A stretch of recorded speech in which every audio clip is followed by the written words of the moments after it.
40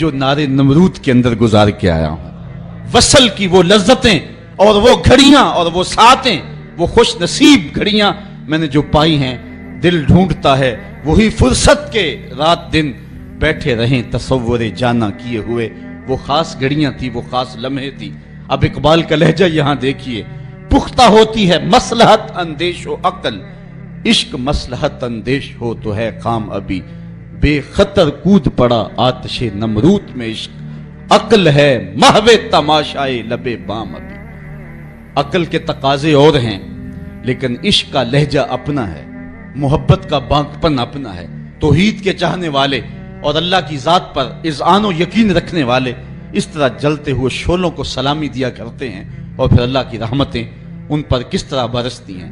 فرعون کا دربار دیکھیں، پوری جلالت کے ساتھ اپنے دربار میں بیٹھا ہے اللہ کا پیغمبر حضرت سیدنا موسیٰ علیہ السلام، ہاتھ میں عصا ہے، سر پہ امامہ ہے، فرعون کے دربار میں بیٹھ کے اللہ کی توحید کا اعلان کر رہا ہے۔ زیر لب مسکرا کے بولا میرے گھر میں پلتا رہا، آج مجھے یہ کل سکھانے آ گیا ہے؟ تو اللہ کا نبی بولا کہ میں رہا تیرے گھر میں ہوں، دودھ میں اپنی ماں کا پیتا رہا۔ اللہ اکبر۔ حضرت ابراہیم علیہ السلام سے لے کر کے حضرت موسیٰ تک پھر وہ لمحے بھی آئے، کفر نے ایک بار پھر زور پکڑا۔ اللہ کا بابرکت گھر کعبۃ اللہ اور 360 بت کعبے کے اندر سجے ہوئے ہیں۔ جب خدا کے گھر میں بھی بت سجے ہوئے ہیں، اللہ نے اپنے محبوب کو روشنیوں اور اجالوں کا نقیب بن کے دنیا پہ جلوہ گر کیا۔ پھر حضور کھڑے ہوئے، مخالفتوں کے وہی طوفان، نکتہ چینی کی وہی آندیاں، حالات کے وہی جبر اور مشکلوں کے وہی جکڑ، راستے میں بچھے ہوئے کانٹے، کھدے ہوئے گڑے، طائف کے بازار، مکے کی گلیاں، ابو لہب بھی ہیں، ابو جہل بھی ہیں، عقبہ بن ابی معیط جیسے ظالم لوگ بھی ہیں۔ یہاں ایک فرعون یا ایک نمرود نہیں ہے، یہاں درجنوں فرعون اور درجنوں نمرود جو ہیں وہ مقابلے میں کھڑے ہیں۔ حضور علیہ السلام کے شفیق چچا حضرت ابو طالب، ان سے کہا جاتا ہے آ کر کے کہ آپ اپنے بھتیجے کو روک لیں، اور یہ اتنے لوگوں کے ساتھ کیسے ٹکر لے گا؟ تو ان کے دل میں بھی جب بات آئی تو اپنے بھتیجے کو بلا کر کے کہا میرے ناتواں کندھوں پہ اتنا بوجھ نہ ڈالو جس کو میں اٹھا نہ سکوں۔ تو حضرت نبی رحمت صلی اللہ علیہ وسلم نے جب اپنے چچا کو بھی اپنی حمایت سے دستبردار ہوتے ہوئے دیکھا تو آنکھوں میں آنسو آ گئے اور کہا کہ چچا تمہاری مرضی، رہی بات میری، واللہ لو وضع الشمس فی یمینی والقمر علی یساری، اگر یہ میرے دائیں ہاتھ میں سورج رکھ دیں، بائیں ہاتھ میں چاند رکھ دیں، کونین کے خزانے میرے قدموں میں ڈھیر کر دیں، میں تب بھی اللہ کی توحید کا اعلان کرتا رہوں گا۔ یا تو اس راستے کے اندر اپنی جان دے دوں گا اور یا پھر اس امر کو غالب کر کے رہوں گا۔ تو انہوں نے کہا یا ابن اخی کل ما اجبتا، اے میرے بھائی کے بیٹے جو دل میں آتا ہے کہو میں تمہارے ساتھ ہوں۔ وہ عظیمتوں کی یہ داستانیں اور یہ بانکپن اور یہ انداز اللہ کے بندوں کا شیوا ہے کہ وہ ہمیشہ ہر دور میں حق کے پرچم کو ہی بلند کیا کرتے ہیں۔ ان کا لہجہ اور ان کا انداز اور ان کے انداز کا بانکپن لوگوں کو جو ہے وہ بلاتا ہے، جو ہے وہ ایک زندگی کی طرف، ایک حرارت کی طرف۔ توحید ایک ایسا جذبہ ہے جو اندر ایک توانائی اور ایک بجلی بھر دیتا ہے، اور بندہ لا خوف علیہم ولا ہم یحزنون کا روح بن جاتا ہے، چونکہ اسے یقین ہے کہ میرا رب تمام طاقتوں کا مالک ہے اور اس کے قبضہ قدرت میں میری جان ہے، محیی بھی وہ ہے اور ممیت بھی وہ ہے، زندگی بھی اسی کے دستے قدرت میں ہے اور موت بھی اسی کے ہاتھوں میں ہے۔ اگر آپ مجھے پوچھیں کہ دین کا خلاصہ کیا ہے اور 2 لفظوں میں خلاصہ بیان کرو تو میں اقبال کا لہجہ اتار دوں گا۔ اقبال نے کہا تھا دین سراپا سوختن اندر طلب، انتہائش عشق آغازش ادب۔ طلب محبوب میں تڑپنے کا نام دین ہے، جو ادب سے شروع ہوتا ہے عشق پہ ختم ہو جاتا ہے، اور جو دین ادب سے شروع ہو کے عشق پہ ختم نہیں ہوتا وہ دین ہی نہیں ہے۔ چونکہ محبت انسانوں کو، امت کو باہم جوڑتی ہے۔ دنیا کی جتنی بھی محبتیں ہیں یہ رقیب پیدا کرتی ہیں، ایک کے 2 چاہنے والے آپس میں رقیب ہوتے ہیں، یہ میرا محبوب ہے تم نے کیوں دیکھا، لڑائی کی نوبت آ پہنچی، قتل و غارت تک معاملہ پہنچا۔ حسن ہی اتنا قلیل ہے کہ صرف ایک کی ضرورت کو پورا کرتا ہے، دوسرا آیا نہیں، لڑائی ہوئی نہیں۔ یہ دنیا کی محبتیں رقیب پیدا کرتی ہیں، ایک کے 2 چاہنے والے آپس میں رقیب ہوتے ہیں، لیکن میرے محمد عربی کے چاہنے والے آپس میں حبیب ہوتے ہیں۔ ساری محبتیں رقیب پیدا کرتی ہیں، حضور کی محبت حبیب پیدا کرتی ہے۔ ہماری محبت کا سبب ذات رسالت ماب ہے۔